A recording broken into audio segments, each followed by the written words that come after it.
Chapter 11. Joe pretended to be searching for something he had dropped and quickly ducked his head underneath the table as the fair-haired man approached. Frank snatched up a menu and held it in front of his face. There was a tense moment as Chris drew near. To the boy's relief, he brushed past without noticing them and walked directly to the cashier's counter. The Hardys got ready to pursue him, but he only stopped to glance at a newspaper laying there and then returned to his own table. "Whew, that was close," Joe murmured as he raised his head. "It sure was," Frank agreed, "but we have one thing in our favor. We're the last persons in the world that Chris would expect to find him trailing him in New York City." The Joes watched as a waiter walked up to the big man's table. Apparently, Chris was well known in the restaurant, for the two exchanged a few words, laughing all the while. Presently, a slim, sharp-featured man emerged from a door to the kitchen and went directly to Chris. He sat down and then began to talk. "I think," Joe whispered, "it's time for some action.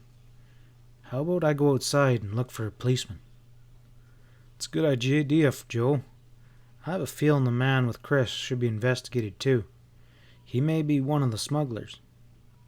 Joe slid from the booth and went outside. No officer was in sight, but there was a public telephone booth nearby. "Maybe I can call headquarters from here," Joe decided, and then dialed the number. He was connected with the lieutenant, who said they had been alerted by Chief Kolig, but the boy's message to him had been delayed, and the call to New York had come too late for the police to meet the train from Bayport. "I'll send 2 officers to the restaurant if this man Chris hasn't started to eat yet. He ought to be there for a while. And by the way, we got your message that you're to phone your home at once." "Thank you," Joe said, and then hung up. He immediately dialed the Hardy's house. Aunt Gertrude answered. "My, you boys certainly take off fast. You ought to be right here taking care of that secret radio mystery." "What do you mean, Auntie?" "I mean that I can't understand your father. He sent a telegram saying, 'Inventor will call and do as directed.' Well, the inventor called and said we should leave the radio on the front steps at 10 o'clock tonight." Joe was astounded. After a moment's thought, he said, "That telegram was a hoax. Dad would never do such a thing. Someone may be listening on this call, but I'll take a chance. You put a package on the steps, but not that radio, and then ask the police to shadow the house and pick up this fake inventor. I'd best say goodbye for now. Frank and I have one of the gang almost nabbed here. Give my love to Mum. Tell her we're sorry we couldn't call before this." Joe returned to the restaurant and in whispers repeated this whole conversation, and Frank nodded and then pointed to Chris's table. "I heard that thin guy call him Chris, so we know for sure we're on the right track." The smuggler and his companion were busily engaging with pencil and paper, and Chris seemed to be explaining something that did not please the other man, for he shook his head doubtfully and then crossed out what Chris had already jotted down. "I'd give anything to know what those 2 are talking about," Frank said in a low tone. "As would I," Joe replied, and started to eat. At that instant, the boy's attention was diverted to a stocky man who had just entered the restaurant. He glanced in their direction, and then made his way towards them. He planted himself in front of their table and glared at the Hardys. "What's the idea of sitting at my table?" he demanded. "Your table?" Frank asked in surprise. "Yeah, that's my table you're sitting at. You better get out of her." "Well, there's lots of other tables," Frank retorted in a low voice. "Sure, and you can have any one of them you want." Frank decided there would be nothing gained by arguing with the stranger, and both boys returned quietly to their meal and did not look up. "Well, you gonna move?" the Frank man roared. "Well, as soon as we're finished our lunch," Joe snapped. "You'll move now. This is my table you're sitting at, and I mean to have her." The young sleuths were infuriated by this intrusion. Unknowingly, the man was putting them in a difficult position. If they stood up to walk to another table, Chris would surely spot them and might escape before the police arrived, and if they remained where they were, they'd probably be discovered, since the incident was beginning to attract attention. Frank signaled a waiter standing nearby. "What's the trouble, Mr. Melvin?" he asked. "These kids are sitting at my table," Melvin protested. "Make 'em move."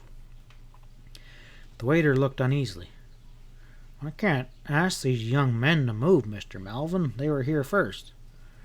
"Ain't I a good customer to this restaurant?" "Well, yes, indeed, but there's plenty of other tables, sir, if you don't mind." "I do mind. These boys better get out of here, or I won't be coming back to this restaurant ever again," Melvin shouted. Frank saw that Chris and his friend had turned and were looking in the Hardys' direction, and at once Chris spoke to the sharp-featured man, who then nodded. Then both darted towards the kitchen door and disappeared through it. Joe turned to the waiter. "We're not afraid of this fella, but we'll leave just to save trouble." The boys got up. Melvin, breathing defiance, declared that no person could sit at his table and get away with it, and promptly sat down in the seat that Frank had just vacated. Joe dashed to the back of the restaurant and whirled into the kitchen. Chris and his friend were not in sight, but a back door was open, and Joe assumed the men had ducked outside and up a delivery alley to the street. He hurried back into the restaurant. Frank had hastened to the cashier's desk and paid the boy's check. Then he ran up the front steps into the street, and the police had not yet arrived. Joe joined his brother. "Chris left by the back way," he said. "He should be coming up that alley." When the two men didn't put in an appearance, he added, "You stay here, Frank. I'm going to run down there." Joe returned in a short time. "Come on," he cried, and explained that the alley joined another one that led to the busy street beyond. They followed it to the sidewalk, which was teeming with pedestrians, and Chris was not in sight. "We really lost him this time," Joe commented in disgust. "I have an idea. Let's walk along this street in opposite directions for about 10 or 12 blocks. I'll head downtown, you go uptown. There's a slight chance one of us might spot Chris." "But he might have gone cross town," Joe argued. "You're right, but what do we got to lose?" "Okay, Frank, I'm game, but there's just one hitch. If I do see Chris, how do I let you know, or vice versa?"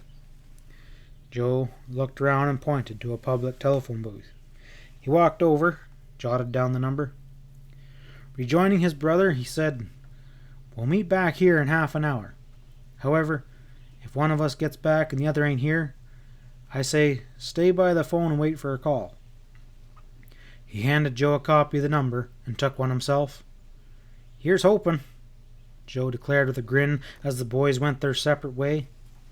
Frank walked along slowly, dividing his attention between wavering among pedestrians and searching for his quarry, and when he had covered nearly 15 blocks, Frank decided to work his way back on the opposite side of the street.